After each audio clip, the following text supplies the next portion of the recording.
Well, boys and girls, I don't want to say this is akin to having a substitute teacher because I am usually here, but we're missing our co pilot. Everybody, thoughts and prayers for Sheriff Joe Baggs. Nothing's wrong with him. Everything's A-OK. The problem is he's not here. So if he's not here and he's not hanging out with you, hanging out with me, he must not be in a better place. I am Tuna, one half of a show that normally is Tuna and the Sheriff. It's just me today. Hey guys, how you doing? Another somewhat slow news week. It's turning out to. Yeah, Muad'Dib's got it right. Joeless, but not broless, because we got everyone here. Muad'Dib is hanging out. USA expat, another regular. He's up in here. Obviously, the title of today's stream is looking at the best wide receiver fits for the Rams. And a lot of people feel very strongly that it cannot be certain players, that it can't be, some people think it absolutely is Makai Lemon. Some people think there's not a chance it could be Makai Lemon just because he plays in the slot.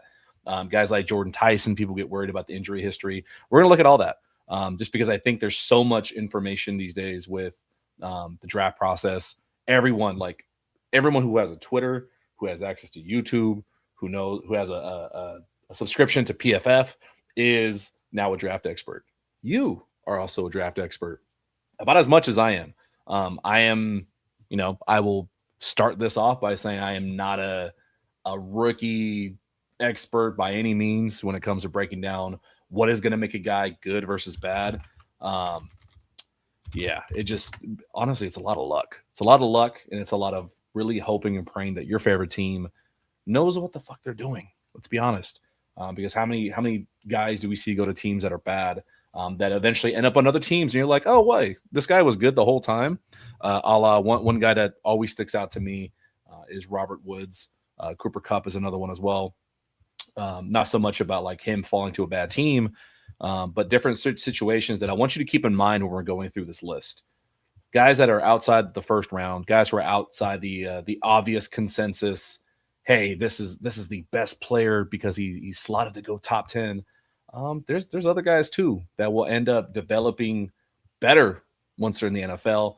Guys that will develop faster, better, depending on the team they land on. Robert Woods, obviously coming in from Buffalo, he's known for being a Ram just because of the things that he did here. Hell, he's on the coaching staff because of the things that he did here in LA. Another guy, like I said, Cooper Kupp, Puka Nacua, guys falling outside of the first round that, end up being really fucking good. Kamal Kobe said, I am Les's coffee intern, so I think I'm pretty qualified here. That, at the very least, can get you a GM spot on another team. Not to say Gladstone was anything like that. Gladstone definitely did his job on, I don't want to say the F them picks. Was he a big F them picks guy? Do we know where that came from? Was it Tony, or was it just kind of like a need, a spur of the moment thing that Les popped on? Byron here with a smiley face. Hey, how you doing? It's all smiles here. Ray is in the building. Ray, also a member of the channel. Thank you. Before we jump into this stuff, guys, if you are not already, subscribe, like, share, hit the notification. Come hang out with us regularly. Usually it is myself and Sheriff Joe Baggs having fun.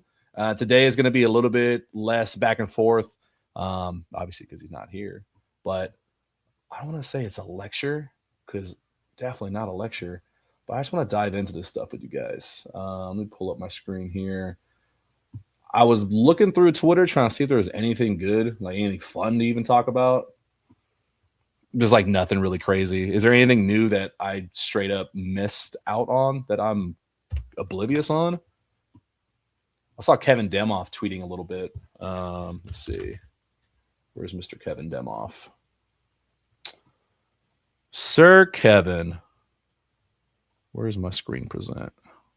Boom, boom, boom. Kevin Demoff really took to Twitter earlier talking about the proposal, I think, from the Browns of teams being allowed to trade future picks further into the future. Right now, I think it's 2 or 3 years out. I think the extension is, here we go. Kevin Demoff says, we are 1 week into the NFL league year, and teams already have $1.1 billion of dead money on their books. I'm not sure allowing teams an extra 2 years of picks to trade is any more irresponsible in mortgaging the future.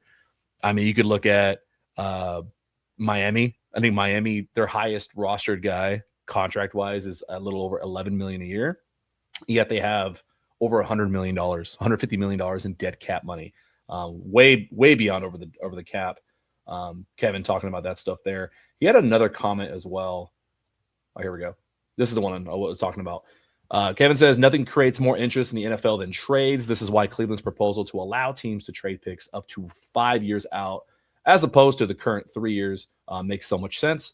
More picks to trade, more trades equals more interest in team building options. This definitely plays into the hand, at least very early on, for the very competent front offices, the Rams, the Chiefs, those Seahawks in there. As much as you don't like to hear it, the Niners are pretty damn decent as well when it comes to team building, their model as well. Modeep says Snead could do wonders with 2 more years. I wonder what kind of restrictions they'll put on something like that in regards to just what if a team just doesn't give a shit and just says, here, take every first rounder for the next 5 years. Please give us Joe Burrow and Jamar Chase. Like, is there something that's too far egregious of a trade on either side to where Roger Goodell would step in, a la the NBA, and stop Chris Paul going to the Lakers? I know some of you guys don't like hearing that, but is there something that could already happen? We already have the Browns. What about Watson? I hope you're not saying for the Rams to trade Watson. Trade for Watson. I'll end up fighting you.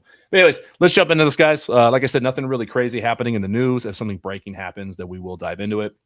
Today's topic, making sense of the 2026 rookie class. We're not going to dive into the entire thing. I do want to save that for a little bit on Friday. Friday, we're going to have some co-hosts. Peo should be available. I got to text him. I know Rams House might be available, so we're going to try to get that duo collab back on here again to hang out with me this time and not just Sheriff Joe Baggs. But I do want to go through, obviously, the first round guys, and then also the day 2, at least consensus, who we think is going to go day 2. Day 2 being round 2 and 3 in the draft, just wide receivers. If there's any comparisons that stick out, we'll go through that. We'll finish with the best fit that I think just makes the most sense. Stafford's X factor, like what can each guy bring to the table in regards to, hey, if he steps on the field week 1, what dynamic does that change in the Rams offense? And then when we get to it, late round gems, I do think this is an incredibly deep wide receiver class. I think if anybody, expert or not, they say otherwise, that it's not a deep class. I think they're more referencing this draft being not as, I don't want to say top heavy, because it's not as top heavy. I mean, the best quarterback is Fernando Mendoza, and I think a lot of people are still kind of like, yeah, he's the best, and he got the national championship, and he's a great leader, but he's not some generational talent like if you pop on the tape and watched Andrew Luck when he was coming out. No one's tanking for Fernando Mendoza. You're extremely happy that he is the guy and he got it done, but I don't think he's a Joe Burrow level of recruit. I could be wrong. He could end up winning 10 Super Bowls for the Raiders if they pick him. I don't really know that at all. Moadib, I like your comment. Extra weight should be put into players that are transfer ups. To an extent, the transfer up thing still, I think, plays a factor for the Rams, but I don't think it's an end-all be-all anymore like we used to think about it 3 or 4 years ago, mainly because NIL has made it. Hell, I talked to 3 guys this week who have all transferred up. And everyone has a reason for the transfer. I think that is a little bit more accurate. Why did they transfer? Did they transfer because, hey, I want to be closer to home? A la some Jackson State guys. Like I talked to somebody who left Syracuse to go back to Jackson State. Things like that. I think the reason matters a little bit more. So as we're going through this, we're going to be using PFF's rankings. I don't really honestly give a shit about what the ranking is per se. It's just how they have it listed. If you go between site to site, everyone's going to have it a little bit different. Mudeep says the best QBs are staying in college to make more money with less pressure. Yeah, I think so. You just got to be aware of the guys who were there for like 8 years. I know I love Joey Aguilar, but I followed his path on why he stayed at each different place. And then you got to throw in a lot of these guys are coming off that extra COVID year. So we're going to have a lot of 4, 5, 6-year starters in college for really weird reasons. And USA Expat says, per wide receiver rankings, I like wide receivers 4 through 9. We're going to get to those guys. Everyone ranks them different. First, I want to start with the big 3. And as you're watching this, keep in mind who you really want the Rams to pick. Because when we get to the end of it, I am going to ask you guys, and we're going to post about it as well. But let's start off at the very top.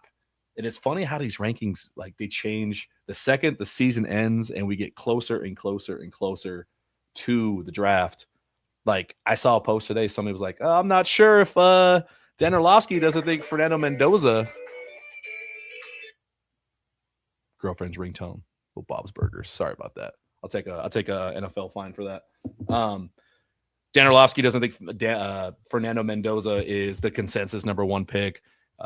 He thinks Ty Simpson's on his heels. The same thing happens to the wide receiver charts. 2 months ago, it felt really simple. It felt really, really simple that Carnell Tate was, the best wide receiver in the class. Now it's Jordyn Tyson to a lot of people. Now it's Makai Lemon, depending if you're a USC fan. So, yeah. Tuna is such a gene from Bob's Burgers. I'm more of a Tina. I can throw it back just like she can. Very awkward, and I wear glasses. But yeah, we got the Bob's Burgers ringtone. I call her Chef. That's my pet name for her. But anyways, Carnell Tate. If you want Carnell Tate on the Rams, he is slated to potentially go inside the top 10. So you're looking at a scenario where the Rams are going to have to trade up. Maybe. Draft day is always weird. It depends on how things go. What if there's a run on cornerbacks? What if somebody takes Mansour to Lane really early? And then somebody has to go take McCoy. And then now, do I take Colton Hood at 11 or 12? Now that pushes wide receiver way down. Also, I think a lot of GMs are getting more comfortable with loading up the line first, loading up the other positions. Because it's all great if you have a top wide receiver, but if you're one of these top 10 teams, one, if you don't have a quarterback to get the ball to him, it doesn't matter. If you don't have an offensive line to protect your offense and actually run your offense, what is the point of having a receiver anyways? Like, he's just going to be out there doing cardio all day long. Carnell Tate reminds me the most, and I think some people are going to hate this. He actually reminds me the most of Devontae Adams. How he runs his routes, how he's very fluid. I don't want anybody thinking that when you pop on the tape, he is just a burner where he's going to be wide open downfield by 10 yards every single time. He is very fast. The difference with him, though, and why he ran such a quote-unquote slow 40 time, let me pull up his stuff here. What was his 40 time? 4.53. And that's incredible that these days 4.53 is seen as incredibly slow. And all of the draft profile stuff, like the strengths and weaknesses, I'm going to read off this stuff from, where is this? NFLDraftBuzz.com, just because they do a really good job of organizing everything. I'll point out if I think something is not good or accurate in their assessment. Carnell Tate, his strengths, he high points the football like he owns the air. His ball tracking is the best in this draft class. His big play jump in 2025 was real. He had 5 touchdowns of 40-plus yards. When he gets runway and builds up steam, he could absolutely hurt you deep. You're going to hear that a lot from Carnell Tate. People don't think that he's a little bit slower, so you got to go with Makai Lemon or Jordyn Tyson. He builds up speed. Maybe his first 5-6 steps on a vertical route aren't the quickest, the fastest. It's not really about that. It's more about the get off. It's more about the physicality. And it's more about, in those first 5-6 steps, do they all look the same? If you're going to run vertical, if you're going to cut in, if you're going to come back, does it all look the same? Muad'Dib says unrealistic. USA Expat says the same thing. If they stand put at 13, absolutely. Again, what if they think that he's just the shit? I know they wanted to trade up for Tet McMillan. What if they think he is better than Tet? What if they say this is absolutely who we need? He plays just like Tay. We love him. Put him in there. Yeah. So his weaknesses, 4.53 at the combine, put it on paper for everyone to see. He is not a burner who will consistently run by NFL corners on vertical routes. Agreed. needs some build-up time. But everything else he does, not everyone's just sitting here waiting for the deep threat. If he's going to kill you over the middle on 10, 15, 20-yard routes over and over, that vertical route's going to, once he gets on someone's toes, he's going to be wide open. And his run blocking is clearly a work in progress. The effort shows up, but his hand placement drifts, and he fails to sustain through contact, which is really weird. I hate seeing that from Ohio State guys. He's a very polished, technically sound receiver who wins with precision, body control, and understanding of coverage structures. He's a very goddamn good wide receiver. I would love this pick. I think a lot of people think, like you guys said, it's unrealistic, but why? Why is it unrealistic? What if they get rid of a second rounder or a first rounder for next year, and you didn't have to pay, AJ Brown's contract. You've got your heir apparent in Devontae Adams, and you have your running mate next to Cooper Kupp. Damn, Kupp brain now. Puka Nacua. You got your running mate with him for the next few years. Extend him. You got a great 1-2 for the next 3 to 4 years. Love that completely. Next guy. And again, this is in no particular order. This is just the order that they had it on PFF. Makai Lemon. Makai Lemon is the most intriguing one based on the fact that he's from LA. He plays right here at USC, and obviously a good majority of Rams fans are 100% USC fans. I know some USC fans that are big Trojan fans, way more than Rams fans. I like this for that reason. I think you can get away with, and this is the slot conversation as well, is he technically the best because he can't play outside? He's not as big as the other guys who can get off press. I don't think it's that big of an issue. I think if you're going to draft a guy like that, you're cognizant of, okay, he's not as big as Cooper Kupp, this and that, but there's a lot of guys that play in the league that aren't as big as Cooper Kupp, and they do just fine. Jackson Smith and Jigba had, I believe he had more yards than Puka, right? And he's pretty small. He's not the biggest guy. I don't think. Am I wrong? Is JSN 6 foot? Let's see. Okay, they have him at 6 foot. I'm gonna go ahead and say they're probably rounding up a little bit, 5'11" and some change for what it's worth. They've got Makai Lemon listed at 5'11" as well, so we'll just round down. It's 5'10", 195. But you pop on the tape, he does not play like he's 5'11". The guy's always open, very electric. Trying to tackle him after the catch, it kind of plays into his benefit that he is a little bit smaller. Smaller is, very loosely said here because he's just freaking electric, man. You put him on a team like the Rams where he's able just to get loose. They're going to use him in space. Now, again, this is not about who is flat out the best, who's skill-wise. If I put him in Madden, who's going to be better? This is about the fit for the Rams. Remember how the Rams like to run their offense. For a guy like Makai Lemon, he's not gonna show up day one, and they're not gonna ask him, okay, you are now an X, you are now Z, you're now a flanker. I need you to go do exactly what Puka Nacua does, Devontae Adams does. It's not about that. I know everybody wants this pick to be the I want a different phrase besides heir apparent. They want him to be the next big thing because he has a first round pick.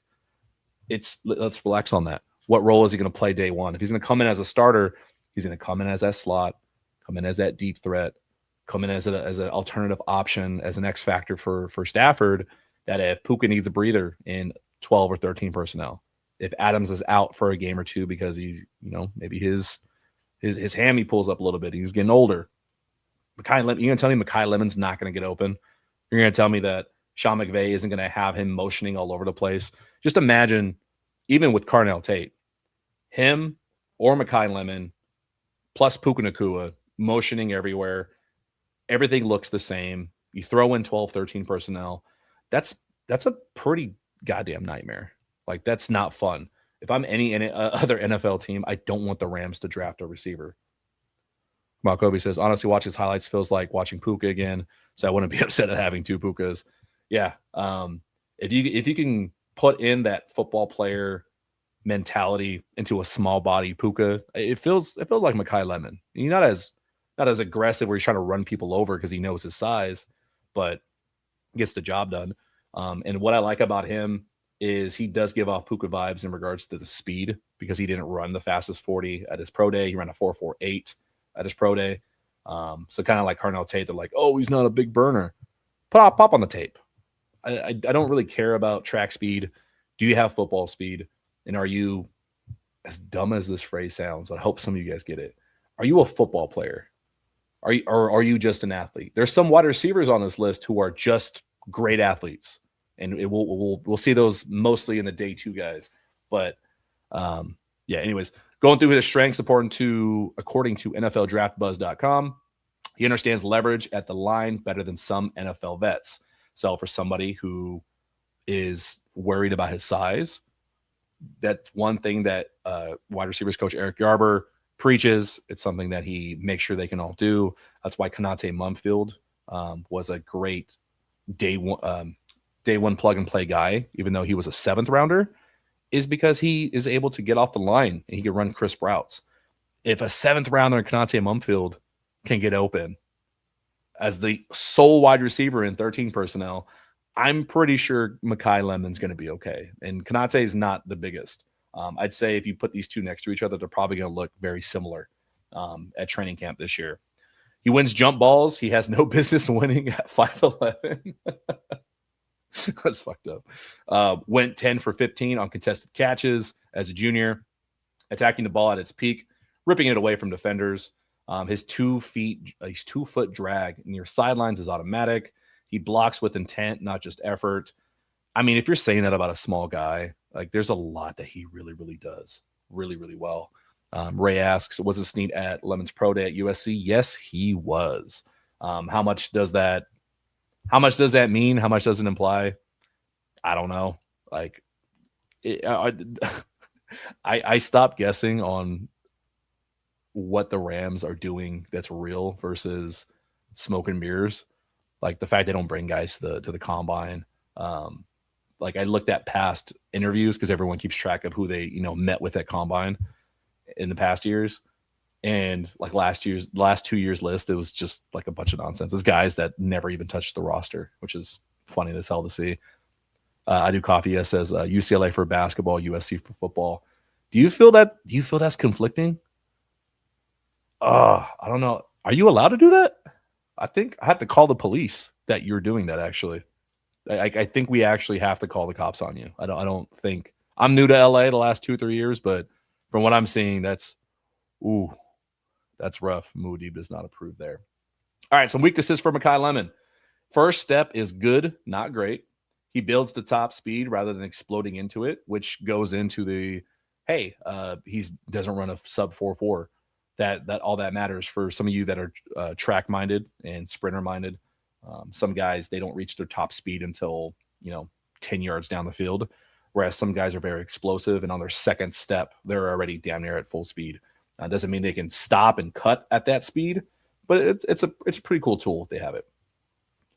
Weaknesses: sometimes rushes his double moves. The patience to let the first stem cell before attacking the second break isn't always there.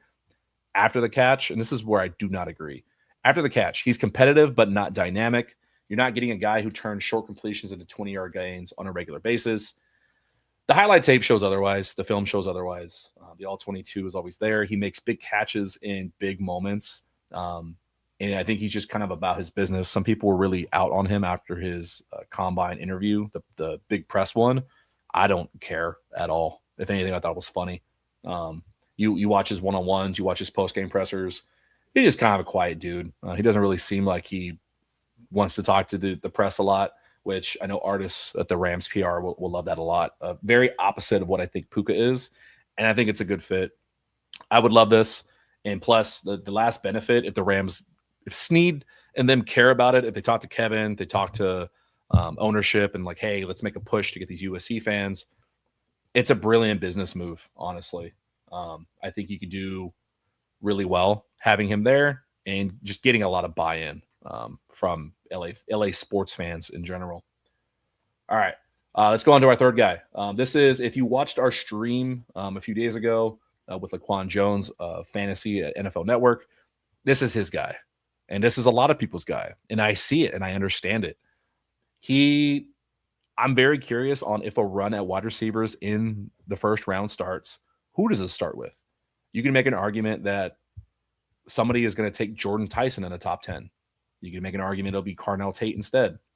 I think everyone understands that Makai Lemon, out of the big three, quote unquote, of Tyson, Tate, and Lemon might be the first one to fall just based on size.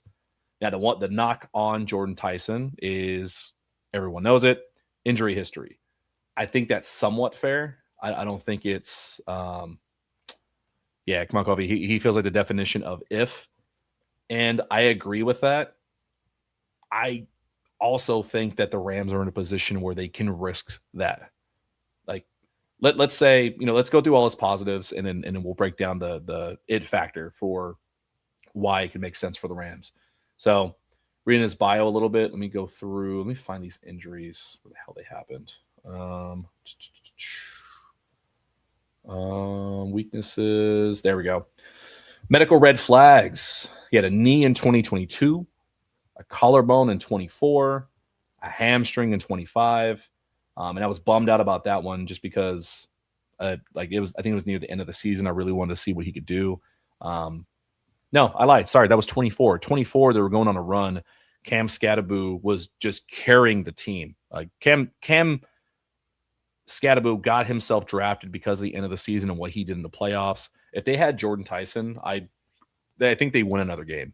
I think Cam Skattebo gets a little bit more recognition after that, if so. Strengths and what he does. Jordyn Tyson, he gets open, period. You watch the Kansas State tape, count how many times he just erases corners with a shoulder fake, snap at the top of his route. 67% contested catch rate in 2024 tells you everything. He's every bit of, 6'2", 6'3"? He's every bit of that. Elite athlete. I think he played basketball too, which makes a lot of sense.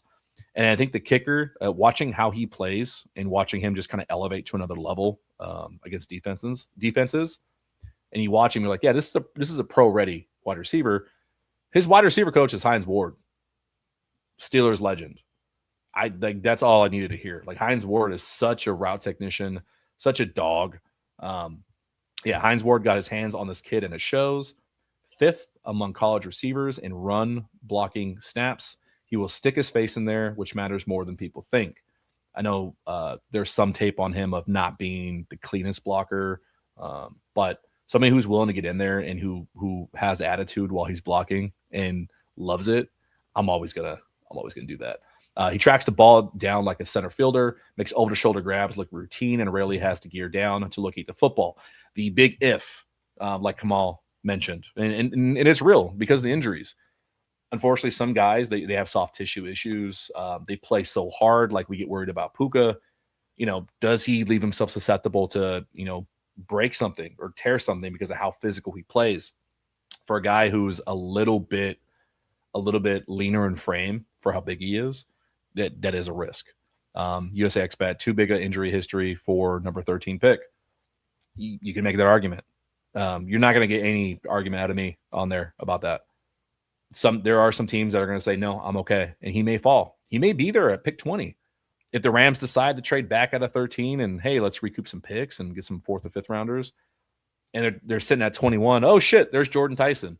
You may still get him there. I think there are some concerns on that. I think he did not run at the combine, right? I think he was still getting over an injury. Can't remember. But weaknesses, apart from the medical red flags, his frame is fine, but not ideal at 200 pounds. Physical corners who get hands on him at the line can disrupt his timing and knock him off his routes. He rounds off some of his breaks at the top of routes instead of snapping them clean. Now, it's so weird when you read these weaknesses from these expert sites and then you watch the film. It doesn't – there may be some plays. Let's say there's 100 plays and then there's 5 of them where he gets jammed. And then your job as an analyst is I have to find the things he's not good at. They don't always put the rate at which they struggled at something. He could have been jammed one time and thrown off, and it was a bad play, it's a bad rep. And then now it's like, hey, it's a potential weakness to look out for. Also, you got to keep in mind with these guys, especially the big three, when we're nitpicking weaknesses, do those things go away with coaching?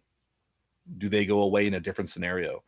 Things that Puka Nacua was terrible at seemed to fucking go away just fine once he made it to the Rams. So those are things you got to be a little bit hesitant on. Time speed is just okay. The 4.540 is not going to scare anyone, and his limits his ability to simply run past coverage on 9 routes. I'm not really buying this. I'm sorry. These guys are like really, really good at football.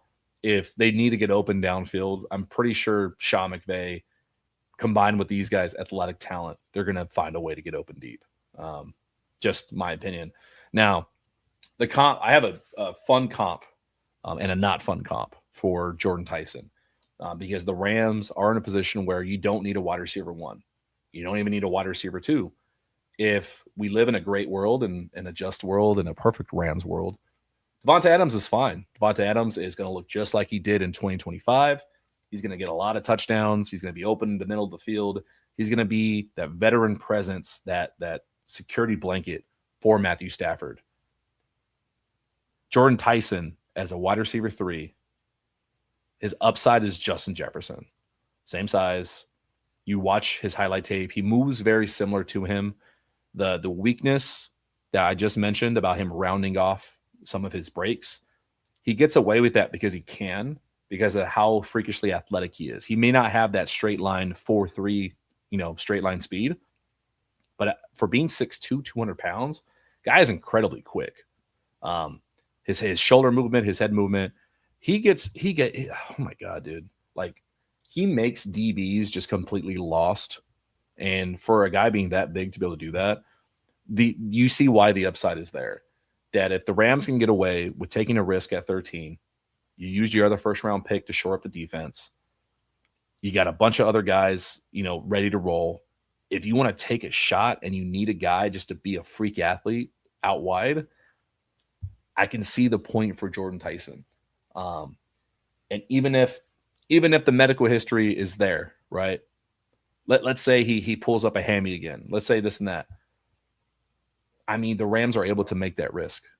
Like they are one of the safer options to risk an injury-prone wide receiver because of the way the wide receiver room looks. And if they are so worried about it, they can draft another guy later, like in the 4th, 5th, 6th, 7th round, the same way they did Conante Mumfield. They need an extra body, somebody that may comp similar to Tyson and do similar things. Cool. Get yourself an insurance piece.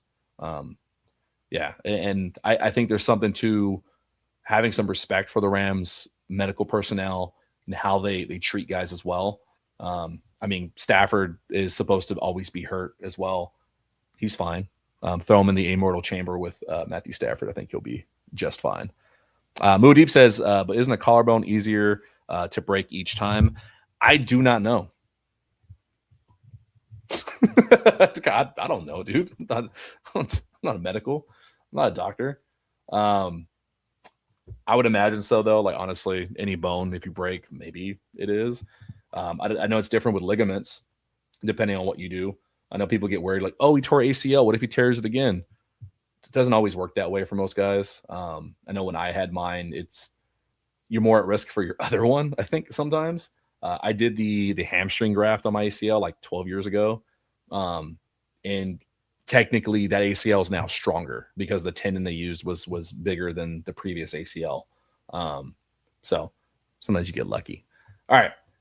So those are the big 3. The rest of day 1 is really, it depends on your flavor of wide receiver. And before we keep going, make sure you guys got any questions, drop them in the chat. If you just got some love to say, if you want to say something mean to our friend Muad'Dib here, go for it. I'm all for it. Or some well wishes to Sheriff Joe Baggs for him not being here today. Omar Cooper Jr.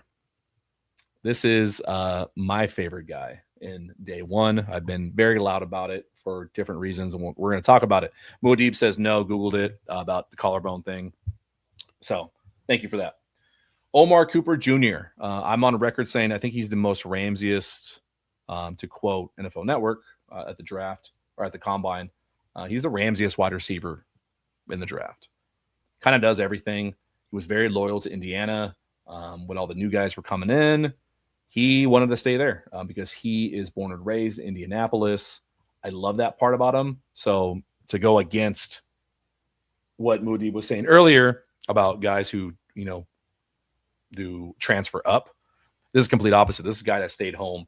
And I think we're going to start seeing more players be valued for staying as maybe a potential character plus on their draft profile. All right. Omar Cooper Jr., he raised up some draft boards. He ran a 4.42 at the combine, helped him out a bunch, answered some questions. Some people didn't think he was that fast. You watch the tape, definitely shows it. If you are unfamiliar with his game, let's go through some of these strengths. Outstanding ball skills, reliable hands in traffic and off his frame, catches the ball away from his body, secures it quickly through contact. Natural feet, natural feel for finding soft spots in zone coverage. He's dangerous with the ball in space on screens, crossers, designed touch passes.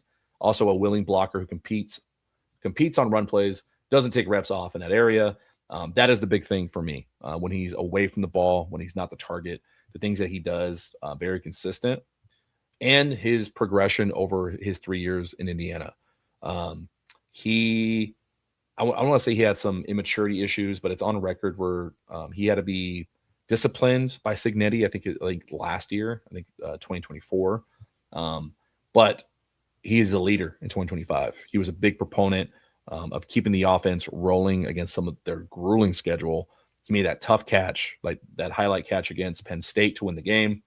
He was a big part of why they won a national championship, why Fernando Mendoza is going to be number 1 overall pick. So the summary for him, and I want to say the weakness, is here they say his route technique is still developing. I disagree with that. I think he's one of the better route runners in the first 2 rounds. Says he relies on athleticism. I don't see that. I think his athleticism shows after the catch, but when you pop on the tape, like he gets open for a reason.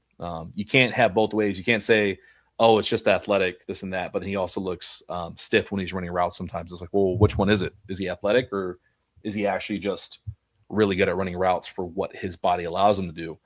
A lot of people think he's going to be a slot receiver, so you're going to bunch him into the Makai Lemon conversation on how he fits for the Rams. I think that's how he starts as a slot for the Rams, just because of the makeup of the team, because Davante Adams is there. In no world is any rookie wide receiver going to come in and do everything better than Davante Adams and take over wide receiver 2 duties. It's just not going to happen. Doesn't matter who it is.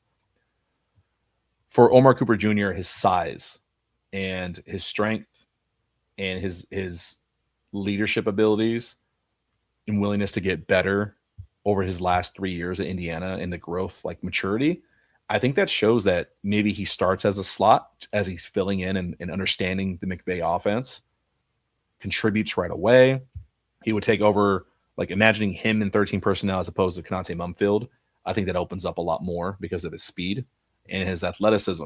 I saw somebody comp him to Deebo Samuel, and it pissed me off because, like, yeah, maybe after the catch, he could do some Deebo like things, but not even close in regards to route running. But as time goes on, in year 2, year 3, Omar Cooper Jr. absolutely is somebody who you can see lined up on the other side of the field across from Puka Nacua, where Puka takes over that X position if he needs to. And Omar Cooper can be that tweener where he's not 6'2", 6'3", but dude, he can get off press. He's big enough where he can absorb contact. He can play X to Z. He can go into slot because he's fast enough. I think he can do a little bit of everything. And I think he just hasn't been as talked about, as hyped about, because it was Indiana. And you're going to see that from a lot of these guys on the next screen after we get out of round 1 on why isn't there more hype around this guy if he's so good. And I think Omar Cooper Jr. fits that. There's a world where when it's all said and done, if we look 5 years into the future, Omar Cooper has a better career in his first 5 years than Tate, Lemon, and Tyson, and I wouldn't be shocked, is what I'm saying. USA Expat says Cooper has more wide receiver 2 future than Lemon. You can see that on paper. I agree. And I think that's why my personal biases are towards Omar Cooper Jr. And plus, just think about it. If you're in SoFi, Omar Cooper Jr. scores a touchdown his rookie year from Matthew Stafford. And you start hearing, Coop. You don't think that just feels right? You don't think that feels okay? I'd be excited for it, is all I'm saying.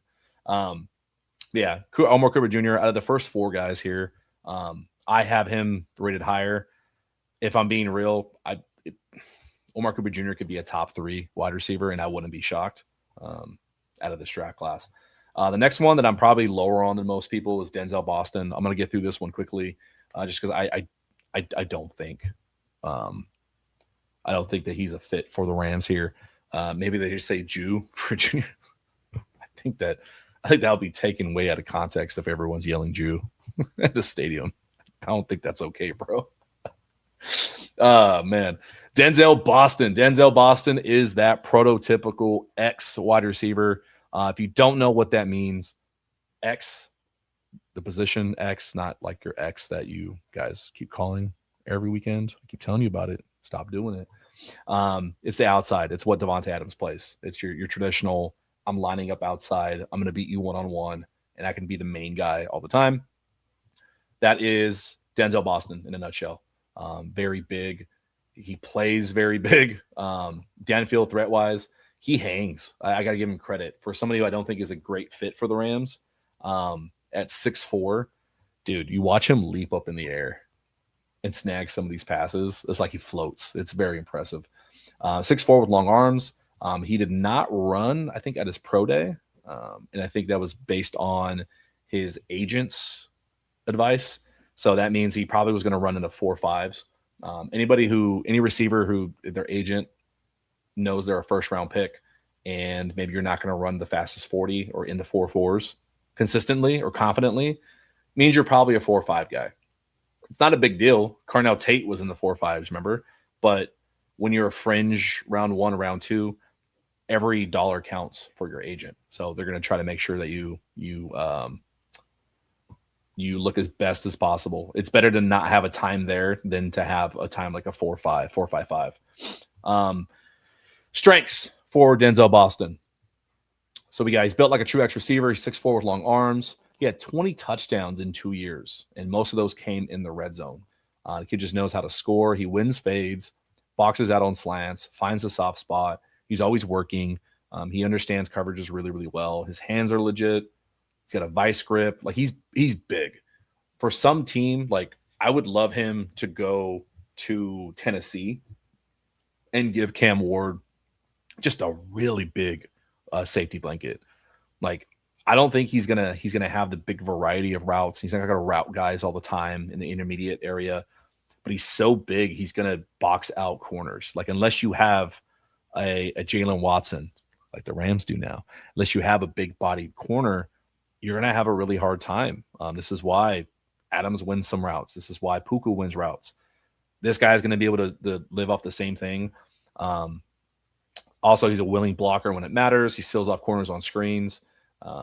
It's just hard. He doesn't have a lot of leverage when he's that tall, but he has really long arms, so he can get guys in between the shoulder pads. Weaknesses: his release package needs work. He's too straight line right now, and NFL press corners will eat that up. He's not a burner. He didn't run at the combine or pro day, like I said. Separation closes on him at the break point. So he doesn't have the longest strides either for a 6'4" guy.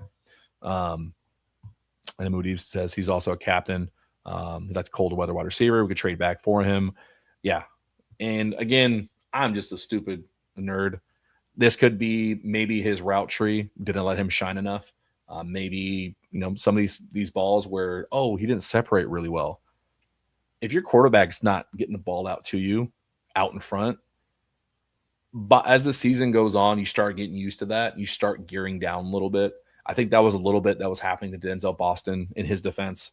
The one thing that does give validity to these reports, though, is that he doesn't really make a lot of guys miss after the catch. He's not a big yak monster. He'll power through strength-wise.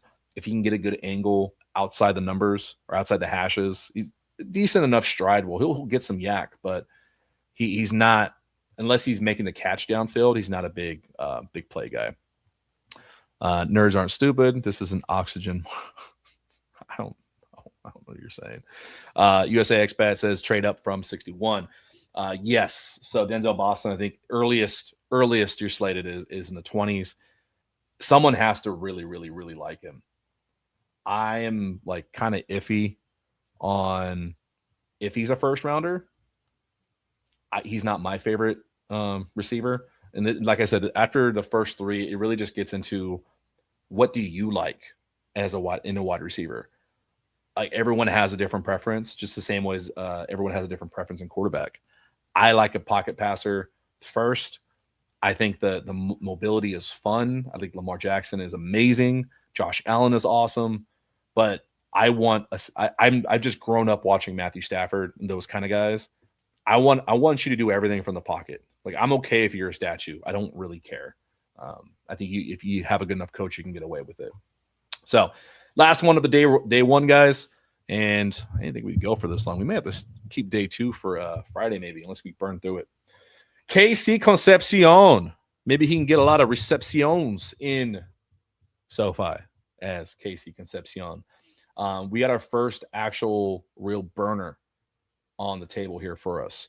KC Concepcion out of Texas A&M. I know Sheriff Joe Bags knows this guy at least a little bit, him being an Aggies fan. Where is his deal? So they have him listed at 6 foot 196. I think he's closer to like just 5'11". A little bit smaller, again, with the slot guy. He ran a 4.4 640. He's one of those guys where, yeah, he ran a pretty fast 40, but he's game speed fast. Like, he's faster on a field in pads. And there's a few guys in the day 2 area like that as well.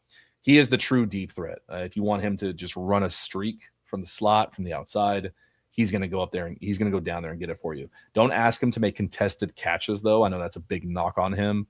But again, that could be a quarterback situation as well. Possesses twitch and burst that jumps off the screen immediately. Outstanding acceleration through the first 15 yards of his route stem, creates natural separation. He's able to sink his hips really good. He explodes in and out of cuts. So very opposite of Carnell Tate and Makai Lemon, where they build up the speed. Concepcion is able to get to that speed a lot quicker, a few strides less. The benefit to him and why I'm very interested in him as a fit for the Rams is he's a proven return specialist who can change the game with the ball in his hands, brings a physical edge that belies his size. What an interesting vocabulary choice. Showing willingness to scrap with press corners, finish runs after contact. His weaknesses: compact build, guy under 6 foot. We all know the tropes. He's too small, can't play. Limits his catch radius. That's a real thing. Just depends on how badly you want to go up and get it. His routes lack variance and tempo and setup. I think that's a Texas A&M thing if I'm going to defend him. And this is the big knock. His drop rate is a legitimate concern, with 19 drops against 186 career catches, particularly when working over the middle into traffic and absorbing contact. Again, drops all need context. I haven't seen every single drop, but when you're dealing with a non-elite quarterback and not like the best offense in the world, what was the context? You know, are you getting hung up to dry? Are these hospital balls? Are these Jimmy G to Devontae Adams in Las Vegas type passes? Is the system just not getting you open enough over the middle where, like, yeah, if I get drilled in the chest 3 or 4 times, I'm going to start gator arming these passes too. I don't blame you for that one. So concerns are legitimate, but workable. I think everyone's got their flaws on tape. I think to round off this first round, you got some really, really damn good football players. The only one that I think would be not an ideal fit is Denzel Boston. Tate, Lemon, Tyson, Cooper, and Concepcion at different points in the first round. The Rams have options that if they decide to go wide receiver in the first round, I love these guys a lot. And then we're already at, where we going? We're going 48 minutes already. I want to spend the next 15 burning through these day 2 guys, because I don't want to go as in depth as I did the first round. We'll touch on them. If you guys have questions, make sure you drop a question quickly into each guy's category, and then we'll address them there as well. Muad'Dib says, Snead favors captains that were transfer up. I asked Gemini to give me a list of these players. It gave me David Bailey, D'Angelo Pons, AJ Halsey, Sorsby. Oh, dude, I love D'Angelo Pons. I know. Actually, you know what? I don't care how you feel about small DBs. Get over it. They signed McDuffie. They signed Watson. They addressed it. D'Angelo Pons is fucking dog. The only bad tape I found of him, even playing outside corner at his size, is against Jeremiah Smith of Ohio State. But he's not even draft eligible, and they're already saying he's the number 1 pick next year. Like, he's that good of a wide receiver, and I believe it. Elijah Surratt, we're going to talk about him in a second. And then, do you know if any of the second round guys were returners? I would imagine. I can't remember. Chris Bell did. I got some. I want to say insider info. But I did talk to Chris Bell's left tackle. That episode's coming out tomorrow. Chris Bell's the real deal. Like, he is just a freak. So I think if anybody could, Chris Bell could. Antonio Williams might. But a lot of the returners outside of Concepcion and Lemon, a lot of them are like day 3 guys. I got a lot of receivers that I love in those rounds. Target those guys in mock drafts. Okay, I'm done with you, bro. All right, let's look at these day 2 guys. Start off with Chris Bell. Chris Bell is who I think is the closest comp to Deebo Samuel. Insanely fast. I love watching his tape. Unfortunately, he did have a knee injury. I think it was an ACL in November. So unfortunately, he is coming off an ACL injury. It's something you got to be aware of. What's his timetable? Is he going to be coming back week 1, week 6 next year?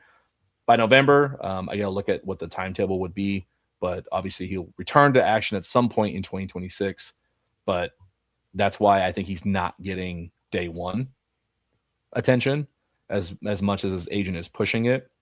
His 40 time officially was 4.44. You go put on the Miami tape. Louisville versus Miami. Miami was ranked number 2. Miami has a bunch of dogs on defense that are really good. He let me see if I can find the clip on Twitter so we can avoid the kind of copyright of replays. But he had this drag. He just caught a little drag, and I watched him take it to the house. Chris Bell, Louisville, Miami. Just his speed, man. Like, he is really damn good. Let's see if I can find it. Might be this one. Yep, here it is. I got you guys. So you want somebody who could play from the slot that can burn it downfield. Chris Bell might be the answer for you guys. And I see you, expat, about Chris Brazel. He's on the screen. He's coming up here next. Here we go. This is a highlight view. Chris Bell is going to come from the right side here, catch a drag, makes a guy miss, and then he's just fast, weeps through traffic, does that really well. Doesn't seem crazy, makes it look really, really easy, but I mean, you still got to do it. That's the number 2 team. That's a national championship contending team in Miami, and he just made it look really easy. He is faster than most people on the field when he's on the field. Let me pull up my fun stuff again. Where'd my stuff go? This is so not fun to do when Sheriff Joe Bags is not here, by the way. There we go. Brazil and Serrata receivers, I think, could fit too. I agree. Chris Bell, I think the only thing wrong with him is the fact he is a Deebo comp. He is very close to him, and he's more athlete than he is honed in, crafted wide receiver, and that's okay. For the Rams, why does it work? Why does it fit? It's because you have time to develop him.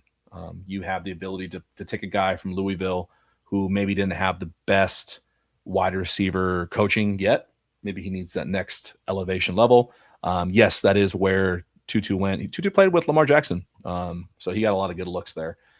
And I think it's Miller Moss. Isn't Miller Moss the USC guy? He transferred to Louisville, so Chris Bell had a competent quarterback, at least in my opinion, like a pro-style quarterback.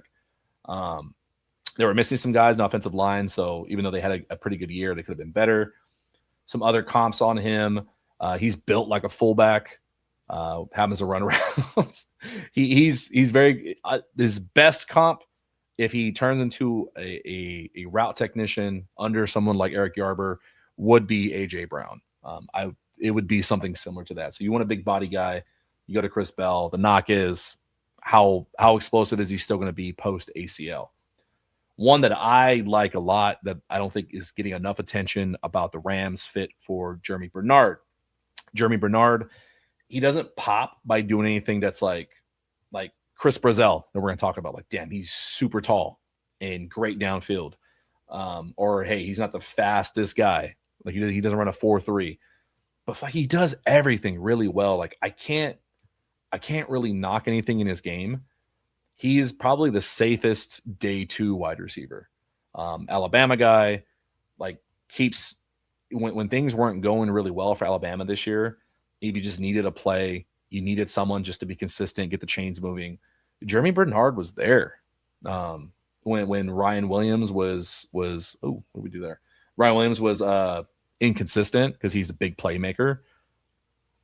Jeremy Bernard was there to make a play for them. I like Jeremy Bernard a lot. He blocks really well, does everything you want. Like I can't remember what his weaknesses are, but let's go look at what they say. Weaknesses: long speed is average. Again, talking about the 40 time. He won't run by NFL corners. They say his press coverage remains an issue. I liked his releases. I thought he was pretty strong. I didn't see that too much. And his contested catch production has not matched his frame. Again, that happens when you don't have an elite quarterback in college. You leave yourself open to like, oh, well, you didn't catch all these contested catches. It's like there's a difference between a Matthew Stafford jump ball where he's putting it where he thinks only you can get it versus a Tua Tagovailoa jump ball where he's just kind of chucking it. Not every 50-50 ball is built the same. Your quarterback can help you out a lot. Some of his bonuses, sideline body control is unreal. Alignment versatility, he can play inside and outside. He tracks the ball really well, and he's reliable hands.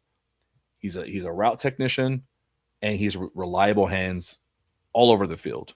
And I think if that's the bare minimum, if that's like only thing he's good at, again, they can get production out of Kanante Mumfield. You mean to tell me you can't add one or two more releases out of his pocketbook, his wallet, his back pocket?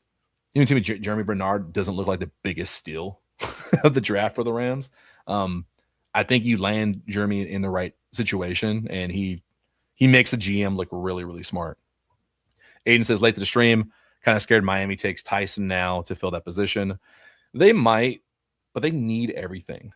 I think if they're picking at, what are they at, 10, 11? At 10 or 11, you got offensive tackles. You still got edge rushers.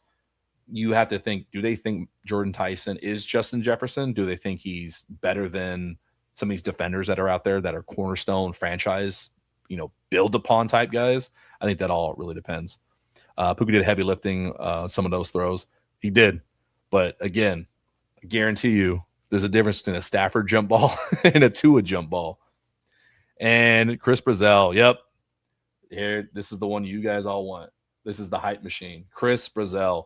Mainly, deservedly. You show up to the combine, you do what you did, you run as fast as you are, and he was a target for my favorite sleeper project quarterback in the draft, Joey Aguilar. I think they did some really, really, really good things in Tennessee this year. So let's go through his measurables. Let's go through. We'll spend a little bit more time here because I know you guys are all big fans of his, and let's see if he actually does fit. 4.3, 740. That's so stupid. I think it's stupid. You should not be allowed to run that fast when you're that tall. Let's see. Strengths. Watch the Georgia game, and you will see a receiver who understands how to manipulate coverage with subtle body movements and stem variations before exploding out of the breaks. I would be okay with being read bedtime stories as an adult, like a child, if it was just football stuff. He gets into his routes quickly off the line with varied release packages, and I agree.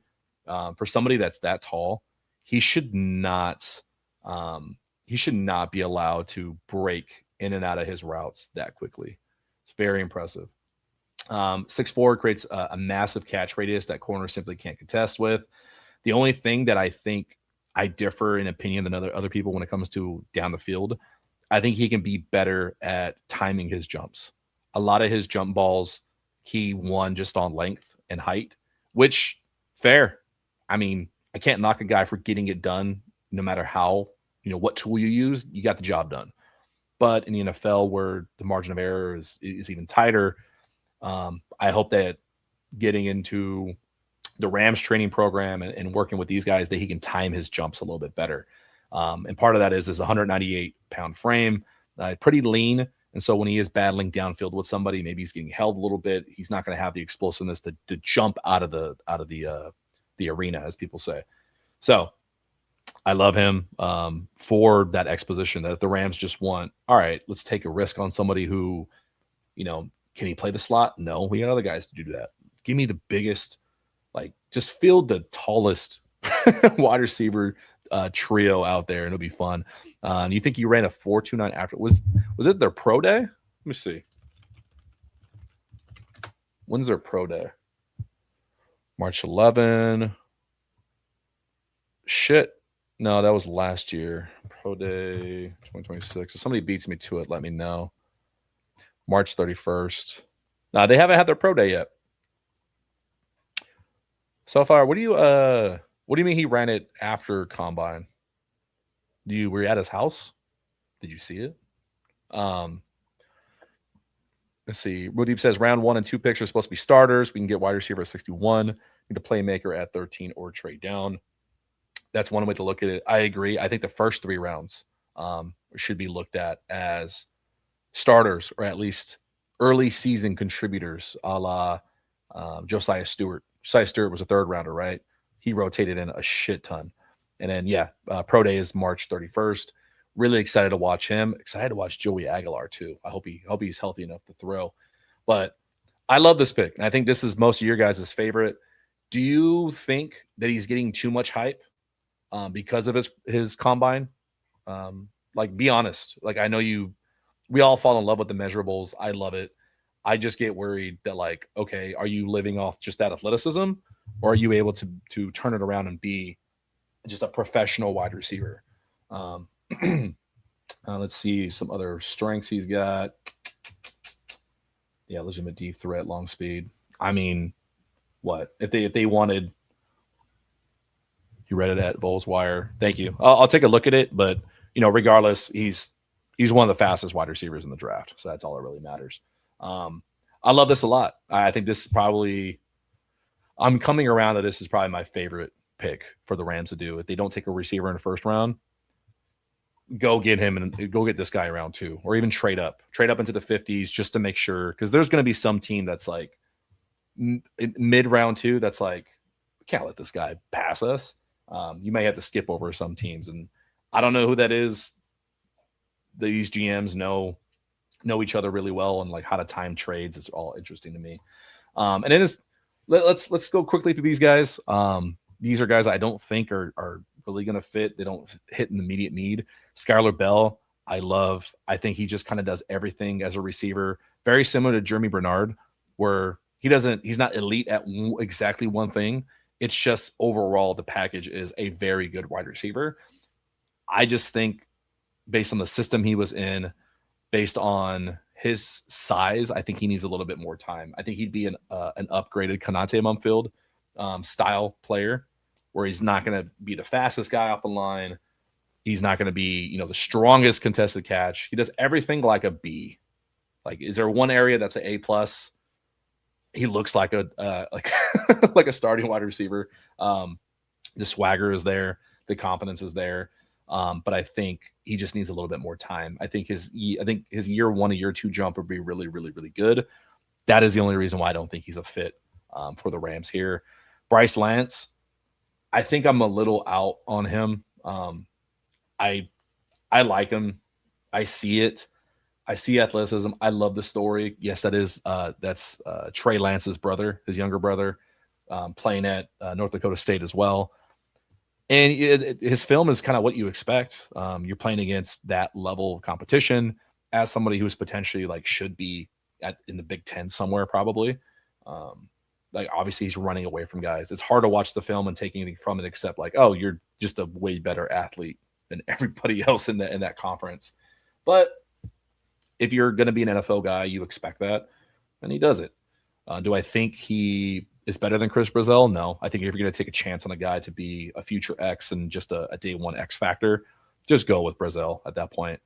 Antonio Williams, I'm biased that if you're going to opt for the smaller guy, I think you make a push for Makai Lemon at that point. I think Antonio Williams does a lot of things well when he's wide open. It's his release and his contested catches that worry me a little bit because of his size. He's just under 6 foot. 190 pounds, a little bit more muscular than the other. He's like not like a thin 190. He's a very strong 190. But again, I just think comp-wise for this area, if you're going to take a risk on a guy this size, just go get Lemon at that point, to be honest. And then the last one, Elijah Surratt, another guy that I just love. I'm hoping he slips more. I'm hoping he's a third rounder and the Rams trade up and double dip at wide receiver somehow. Love him a lot. I know, where's that? Muad'Dib, what did you say earlier about him? That he's a captain. He was a transfer up, right? Surratt fits a lot of the mold, a lot of the things that the Rams historically have looked at, and they do like a lot. Love him a lot, man. Oh, yeah, and Brazil transferred from Tulane to Tennessee as well, so he fits that as well. Catching up with these comments. Tape speaks more to combine, just to check some boxes and get a later guy highlight to move up. Agreed. A combine is not the end all be all, but there's some guys that are so extraordinary that if you run a sub 4.4 at 6'5", that helps. It's valid. Tennessee wide receivers aren't that good in the NFL. Man, you know what the hard thing to say about that is? You know who else doesn't produce really, really good wide receivers in the NFL? Arizona State. Name besides Brandon Ayuk, who you can say that's a reason not to go high on ASU wide receivers. Name a ASU wide receiver who gives you confidence in Jordyn Tyson. Rams like Tyler Bell. So Amigo USA. Yeah, glad to have you in here, Emmanuel, by the way. Cooper, Jordyn Tyson, Elijah Surratt, Ted Hurst. I like Ted Hurst a lot. He's going to be on the next one. We talk about the day 3 guys. And you're no on Lemon. See, it's either like people are high on him or super low. And then Muad'Dib, back to Elijah Surratt. He transferred that from JMU, so he did come with Cignetti, because that's where Cignetti came from, was James Madison. So if you pay attention to college football and you know Curt Cignetti's story, if you love what he's about, excuse me, I think you have a lot to fall in love with Elijah Surratt. And I think he's another guy that is going to be very safe to pick. The only thing that's wrong with Surratt is he's not like super quick in and out of cuts.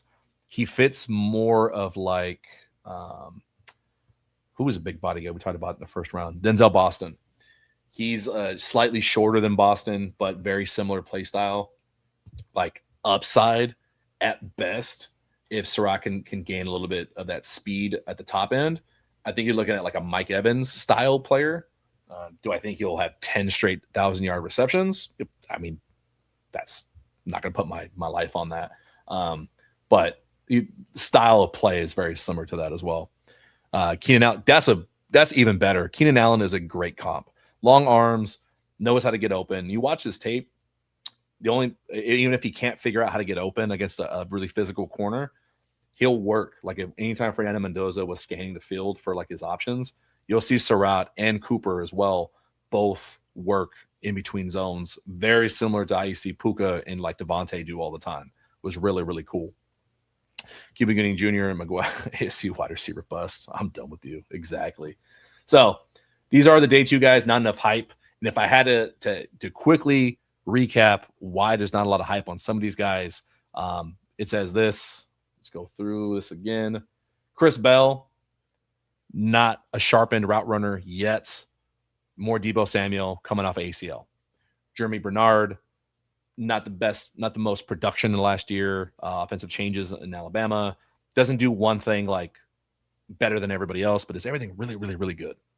Chris Brazell, his frame. I think people think that he's too tall, he's so much of an outlier. Maybe he's too soft or not strong enough to play in the league. I think he's going to get closer to the first round as we go on. The hype on him is real. Skylar Bell, UConn, I guess smaller school, if you can consider it in football terms. Smaller school, lower end competition. Same problem with Bryce Lance. How good are they really? They look amazing against their competition and their conferences. How do they do against the NFL? Antonio Williams, size, I think, and speed. And Elijah Surratt. Omar Cooper Jr. is taking the cake as a first rounder. He is not as polished as a route runner, more big body. He takes time to develop. Out of these guys, though, who do you guys pick? one out of the big three, who do you think if the Rams either sat put at 13 or had to move back a little bit, let's say in the top 20? If you got a top 20 pick as the Rams, which one of these three are you guys grabbing? And then for me, out of the day two guys, the true day two, I'm a little bit torn right now. I love what Chris Bell does. Like if you asked me a month ago, I was all in on Skylar Bell. I truly thought that if he adds on 10 more pounds, he's a problem. Like he's one of the sleepers of this draft, and he very well could be. I don't think he's the answer for the Rams right now. If they took him, I think it signals that it's going to be a longer development process with him, that they are thinking of the future. But with a guy like Chris Brazell or Jeremy Bernard, I think those are my two that I would love for the Rams to take at pick 61. Bernard is like very prototypical. I'm all in on it, man. I think that if you take him, you accidentally pick like a top 3 wide receiver out of this draft potentially, and you're gonna look really, really smart. Chris Brazell is just God's gift to freakish wide receiver athletes that said, here is a 6'5" guy that runs faster than everybody else in the league. You figure out how to fucking deal with him. I would love this. I would love either one of those. But again, my question to you guys as we wrap up here, who is your pick? Is it Lemon, Tyson, Tate? Is it someone else? Is it a trade? Is it Sonny Styles? Is it not even a wide receiver? What do you guys think about this? Is there the best fit for them overall, regardless of the draft position in the round? I do think Jordyn Tyson is a very, very exciting pick. I think you get excited about it, even if they take him at 13. Like I said, the upside is potentially a Justin Jefferson style player that I can't remember the last time the Rams have had somebody that dynamic and that gifted as a NFL prospect at receiver. Robert Woods technically was really, really, really talented. OBJ for that brief period that he was here, like it reminds me of like drafting an OBJ level of player where it's like, man, he's just better than everybody else. So yeah, that's what I think. Who do you guys got? Who do you guys pick? And then if you got any other questions, we'll just wrap up here the next 2 or 3 minutes. Jeff Jordan says Lemon, but I'm a USC fan from way back, so I'm biased. I mean, actually, let me ask you that question. As somebody who is admittedly biased as a USC fan, do you think this actually puts more Rams fans' butts in seats to have a local player like Makai Lemon? Do you think having that connection of USC's like favorite player right now coming and staying in LA, do you think that brings a huge draw to Rams games? And not to say there's no Rams fans, but you know, to combat the Niners fans, to combat the Cowboys and the Packers crowds that come in droves, does this help with the LA crowd at all? What do you think? Muad'Dib says Edge round 1. Did I talk you into Cassius Howell, Muad'Dib? Did I talk you into that? Please tell me I did. I'd love that. And USA Expat, you've been here since minute 1 of this stream. So who is your pick? I want to hear who you think, Expat. Muad'Dib likes cold weather wide receivers. I guess that does make sense. I mean, Devontae technically was from his years at Green Bay, but guys can learn. Guys can learn about it, man. Devontae played here in Cali. He played at Fresno, bro. He didn't know what cold weather was. Like, he had to learn that in Green Bay. I know Puka did that in Washington and BYU, but I mean, you play in SoFi all your life. You don't really test your cold weather chops that much out here in LA. It was from the LBC. Yeah, it's fine though. And yeah, you say you got me on Hal. I'm telling you, man, there's a few guys that you ignore the position and you just look at the X factor of what they can do. And Cassius Howell was unreal. I don't care what they say about his arm length. That guy is a damn good football player. If he leads the league in sacks one year at some point, I wouldn't be surprised. Like, he's very damn good. Here we go. We've been waiting for Expat. Move back to 20-ish and pick my 2 faves, Proctor and Brazell. I know I am in minority. Hey, Minority Report. That's what we got. That's what we got you here for. Proctor, let's see. Let's pull them up real quick, and then we'll get the heck out of here. PFF big board. Make sure you guys just follow along with me. And then, big board. You said Proctor, huh? Why am I drawing a blank on what position he plays? Why do I feel so stupid right now?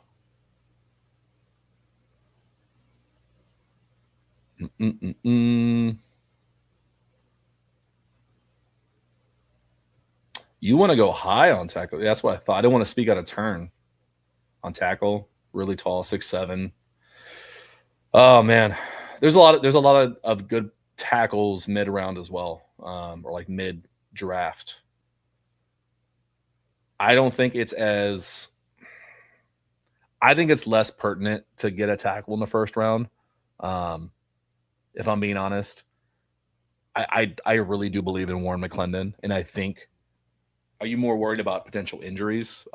If that's the case, you'd be worried about injuries and just being as safe as possible. Yeah, that makes sense. Have somebody who is athletic and can step in day one should he need to. But I think the smart money says to take one in round 2 or 3. But I mean, you might be on par. You might be saying exactly what Lesney is saying in their meetings right now.